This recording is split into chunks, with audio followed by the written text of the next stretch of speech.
నమస్కారం. మను కథలకు స్వాగతం. ఈరోజు మనం ప్రముఖ రచయిత గన్నవరపు నరసింహమూర్తి గారు, వీరి గురించి నేను ఇంతకుముందు ఒకసారి మాట్లాడాను కూడానండి. వీరి కథలు చాలా చాలా బాగుంటాయి. వారి మట్టి వాసన కథల సంపుటి నుంచి ఓ మనిషి తిరిగి చూడు అనే ఒక చక్కటి కథను విందామండి ఈరోజు. ఇక కథలోకి వెళ్తున్నానండి. వర్షం ధారాపాతంగా కురుస్తోంది. 2 రోజుల నుంచి తెరిపిలేదు. తుఫాన్ అని 2 రోజుల క్రితం టీవీలో చెప్పారు. కాశీ పాకలోంచి బయటకొచ్చాడు. ఆకాశం నల్లగా మేఘాలతో కప్పబడి ఉంది. హోరుగాలి, వర్షానికి ఏరు పొంగింది కాబోలు ఊళ్ళోకి వరద నీరు వస్తోంది. సాయంత్రం 4 గంటలు అయినా మబ్బుల వల్ల చీకట్లు కమ్ముకుంటున్నాయి. వాయుగుండం. వర్షాకాలం వస్తే చాలు ఆ ఊరికి వానలు మొదలవుతాయి. దానివల్ల కాశీకి బోలెడు నష్టం. చేపల వేటకి పడవ వేయలేడు. ఎదురుగుండా వేగావతి పాయ. ఆ ఊరి ముందరే వేగావతి 2గా విడిపోయింది. పెద్దపాయ ఒడ్డునే ఊరు. ఊరికి దూరంగా ఒడ్డునే కాశీ పాక. కాశీ ఇంటర్ చదివాడు. డిగ్రీలో చేరదామనుకున్న సమయానికి తండ్రి వీరన్న చనిపోయాడు. అమ్మ మరో సంవత్సరం తర్వాత తండ్రి దగ్గరికి వెళ్ళిపోయి వాణ్ణి ఒంటరివాణ్ణి చేసింది. అప్పటి నుంచి కాశీ చదువు మానేసి వేగావతిలో పడవ నడపడం మొదలుపెట్టాడు. అదే వాడి జీవనం అయ్యింది. ముందు పిల్లనివ్వనన్న మేనమామ సీతన్న వాడి సంపాదన చూసి కూతురు సుశీలనిచ్చి పెళ్లి చేశాడు.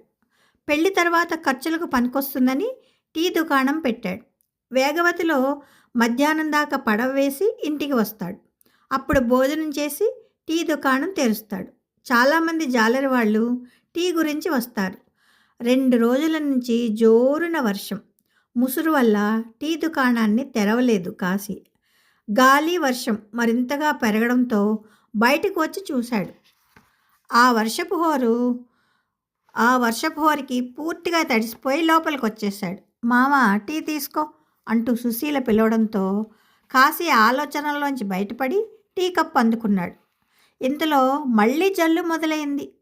2 రోజుల నుంచి తెరిపిలేదు.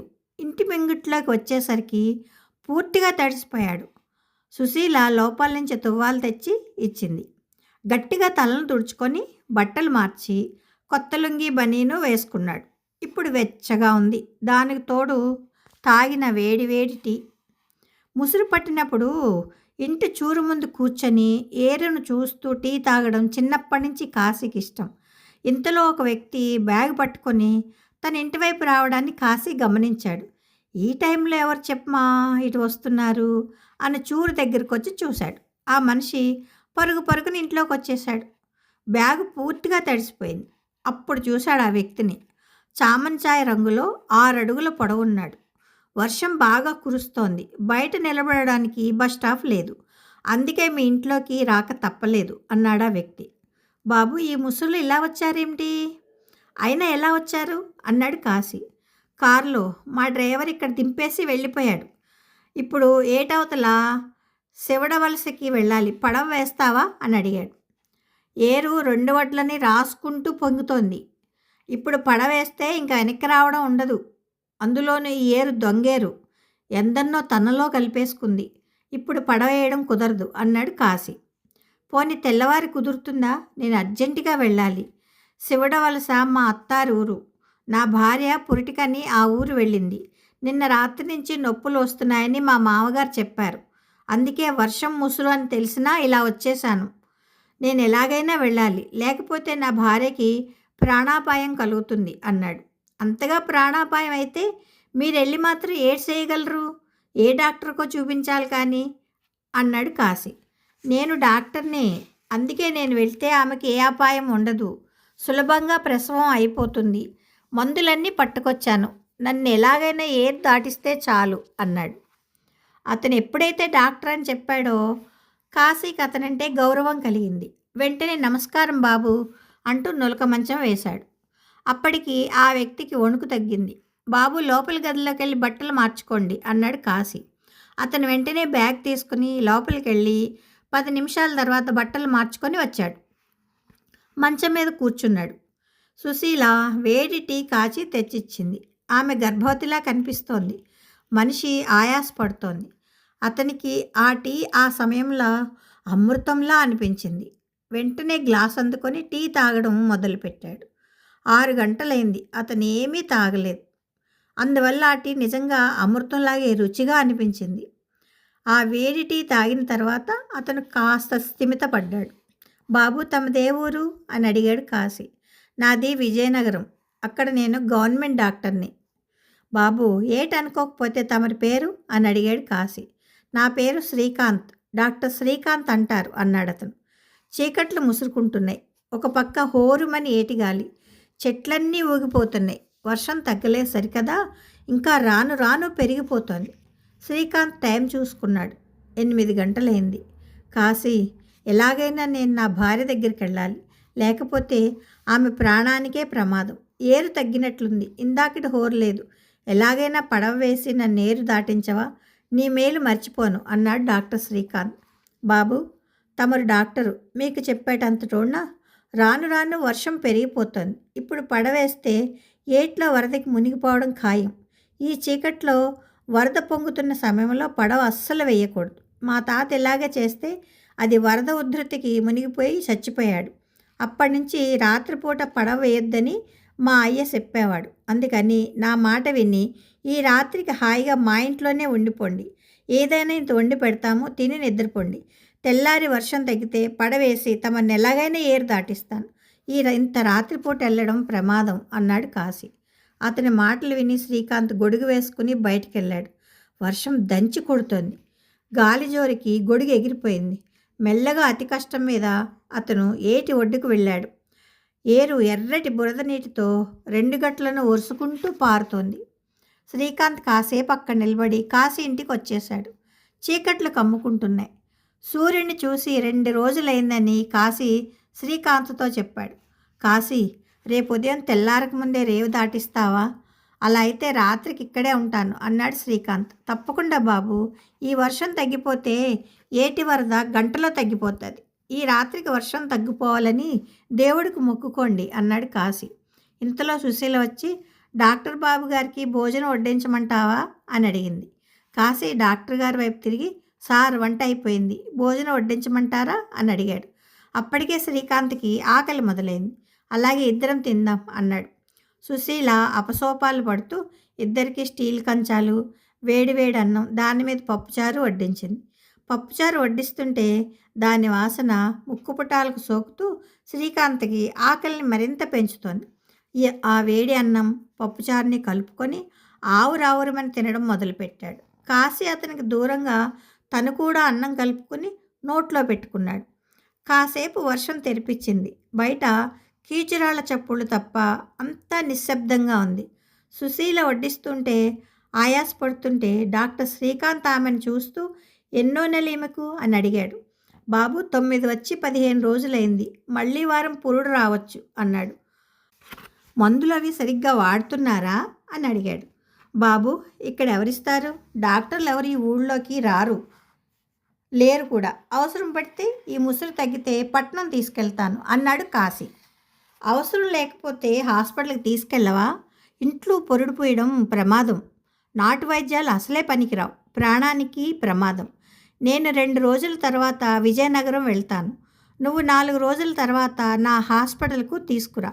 అక్కడ నా హాస్పిటల్లో పురుడు పోస్తాను అన్నాడు శ్రీకాంత్. అలాగే బాబు, తమరు మంచం మీద పడుకోండి అని లోపల నుంచి ఓ పట్టె మంచం దుప్పటి తెచ్చి ఇచ్చాడు. పూర్తిగా అలసి ఉండడంతో అతనికి వెంటనే నిద్ర పట్టేసింది. కొద్దిసేపటి తర్వాత గుర్రు పెట్టడం మొదలైంది. తెల్లవారింది. కాశీకి ఒక కుదుటిన లేచి బయటకొచ్చాడు. ఇంకా వర్షం పడుతూనే ఉంది. పళ్ళు తోముకుంటూ ఏటికి వెళ్ళాడు. వరద తగ్గలేదు సరికదా, ఉధృతి మరింత ఎక్కువైంది. అతను ఆ వరదను చూస్తూ చాలాసేపు ఆ గట్టు మీద నిలబడ్డాడు. ఆ తర్వాత ఆలోచిస్తూ ఇంటికి వచ్చాడు. అప్పటికే శ్రీకాంత్ లేచి తయారైపోయి ఉన్నాడు.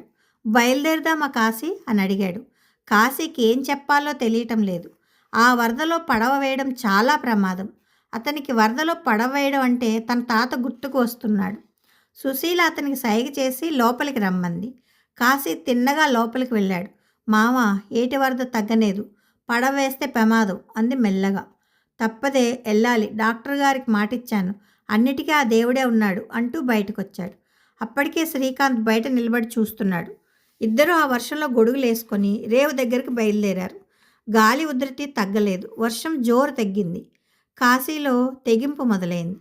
వెంటనే రేవు దిగి పడవ కట్టిన చోటికి వెళ్ళాడు.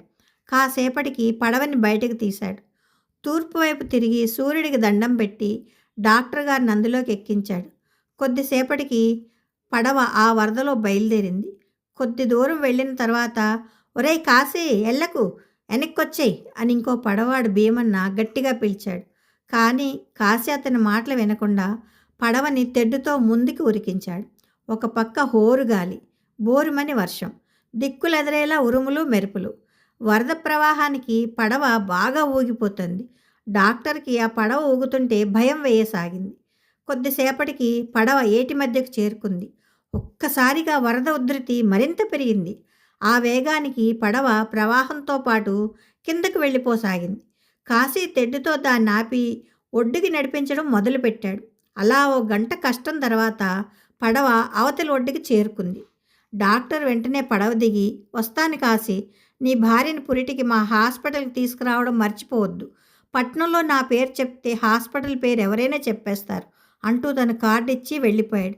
కాశీ చాలాసేపు అతను వెళ్తున్న వైపు చూసి మళ్ళీ పడవలో రేవుని దాటి యువతలకు వచ్చేశాడు.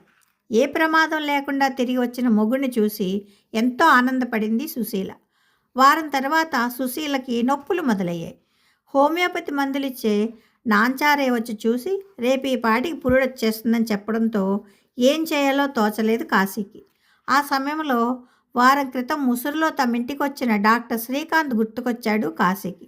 మొదటి పురుడు, ఈ పల్లెలే పోస్తే ప్రమాదమని డాక్టర్ బాబు చెప్పిన విషయం గుర్తుకు వచ్చింది అతనికి.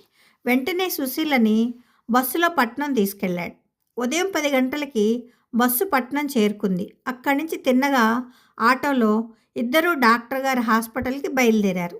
డాక్టర్ గారి పేరు చెప్పగానే ఆటోవాడు తనకు ఆ హాస్పిటల్ తెలుసని తిన్నగా ఆ హాస్పిటల్ ముందు ఆటోను తీసుకెళ్ళి ఆపాడు. అరగంట తర్వాత ఆమెను మెల్లగా లోపలికి నడిపించుకుంటూ తీసుకెళ్ళాడు. అది ఓ మోస్తరు పెద్ద హాస్పిటల్. హాస్పిటల్ ముందర పెద్ద బోర్డు మీద డాక్టర్ శ్రీకాంత్, అతని భార్య ఇద్దరి ఫోటోలు. లోపలికి వెళ్ళి రిసెప్షన్లో డాక్టర్ ఇచ్చిన కార్డుని అతనికి చూపించి, నా భార్య బయట ఉంది, నొప్పులు మొదలయ్యాయి.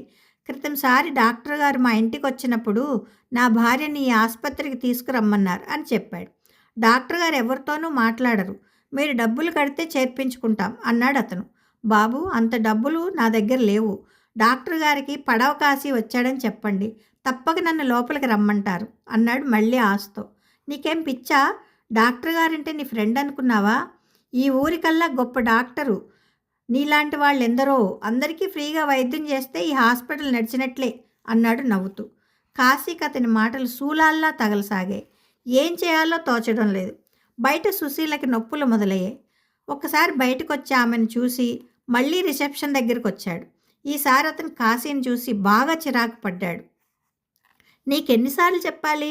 వెంటనే డబ్బులు కడితే జాయిన్ చేసుకుంటాను, లేకపోతే గవర్నమెంట్ హాస్పిటల్కి తీసుకెళ్ళిపో అన్నాడు విసుక్కుంటూ. ఆ సమయంలో ఒక పెద్ద తెల్లటి కారు వచ్చి హాస్పిటల్ ముందర ఆగింది. సార్, డాక్టర్ గారు వస్తున్నారు అన్నాడు ఫార్మసిస్టు రిసెప్షనిస్టుతో. అతని మాటలు విన్న కాశీ ఆనందంతో బయటకు పరిగెట్టాడు. అప్పుడే డాక్టర్ కారు డోర్ తెరిచి దిగుతున్నాడు. కాశీ అతనికి ఎదురు వెళ్ళి నమస్కారం పెట్టాడు. ఎవరు నువ్వు అని కోపంగా అడిగాడు డాక్టర్ శ్రీకాంత్. బాబు, నేను కాశీని. వారం క్రితం ముసురులో మా ఊరు వచ్చి నా పడవెక్కారు, గుర్తుందా అన్నాడు కాశీ. డాక్టర్ కాశీ వైపు అదోలా చూసి, లేదు, అయినా నువ్వేం చెప్తున్నావో అర్థం కావడం లేదు అన్నాడు.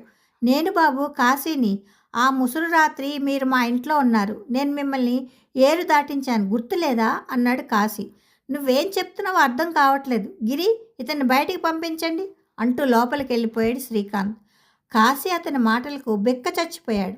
ఎంత మోసం! ఆ రోజు ప్రాణాలకు తెగించి ఏరు దాటించిన విషయం గుర్తుకు లేదంటే అంతకన్నా ఘోరం ఇంకోటి ఉండదు అనుకున్నాడు. అతనికి ఏడుపు ఉబికి వస్తోంది. కొద్దిసేపటికి భార్య సుశీలను తీసుకుని ఆటోలో గవర్నమెంట్ హాస్పిటల్కి బయలుదేరాడు. మామ, అతనికి ఏటైంది? ఎందుకలా మనల్ని మోసం చేశాడు? ఆ రాత్రి నా కొంట్లో బాగులేకున్నా వండి పెట్టాను అంది సుశీల ఏడుస్తూ. ఆమెకు రాను రాను నొప్పులు పెద్దవి కాసాగాయి. ఆడు మనిషి కాడే జంతువు. డాక్టర్ అంటే దేవుడంటారు. అలాంటిది చేసిన మేలు కేవలం డబ్బు కోసం మర్చిపోయినవాడు మనిషి కాదు. ఒరేయ్, నువ్వు డాక్టర్ కాదురా, డబ్బు మదంలో కళ్ళు నెత్తికెక్కిన జంతువువి. నీకంటే కుక్క గొప్పది. దానికి విశ్వాసం ఉంటుంది. కాలం ఎప్పుడూ ఒకేలా ఉండదురా. నీకు మళ్ళీ నా అవసరం వస్తుంది. అప్పుడు నీ ముఖం కూడా చూడను. కాబట్టి ఇకనైనా బుద్ధి తెచ్చుకొని మనిషిగా బతుకు. మనుషులను మనుషులుగా చూడటం నేర్చుకో అని గట్టిగా అరిచాడు కాశీ. చేసిన మేలు మరచిన మనుషుడు తన స్థితి నుండి పతనమగును. దూరంగా మైకులోంచి ఘంటసాల భగవద్గీత వినిపిస్తోంది.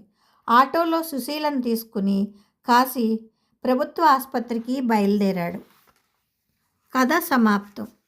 నిజమేనండి, చదువుకున్న వాళ్ళకంటే చదువుకోని వాళ్ళే అందరికీ సహాయం చేస్తారు. చదువుకున్న వాళ్ళు ఎందుకనో మరి ఏమో నాకు అర్థం కావట్లేదు. విద్య వసుగును వినయము అని అంటారు. కానీ ఏంటో మరి విద్య ఒక్కటే వస్తుంది, వినయం ఎగిరిపోతుంది. ఈ మధ్య ఎవరిని చూసినా బాగా చదువుకున్న వాళ్ళకి చాలా అహంకారంగా ఉంటుంది. ఏ ఏ గవర్నమెంట్ ఆఫీస్కి వెళ్ళినా చూడండి, అసలు ఎట్లా దులిపేస్తారో మనల్ని. చాలా భయం అనిపిస్తూ ఉంటుంది నాకు కూడా. అదే కథ బాగుందండి. కథ మీకు నచ్చితే లైక్ చేయండి, షేర్ చేయండి, కామెంట్ చేయండి, సబ్స్క్రైబ్ చేసుకొని నన్ను ఎంకరేజ్ చేయండి, కామెంట్స్ పెట్టండి ప్లీజ్. నేను మీ అందరినీ మరీ రిక్వెస్ట్ చేసుకుంటున్నాను. కామెంట్స్ పెట్టండి ప్లీజ్. ఓకేనా? ఉంటానండి. ప్రేమతో మీ మను. సబ్స్క్రైబ్ చేసుకోండి ప్లీజ్.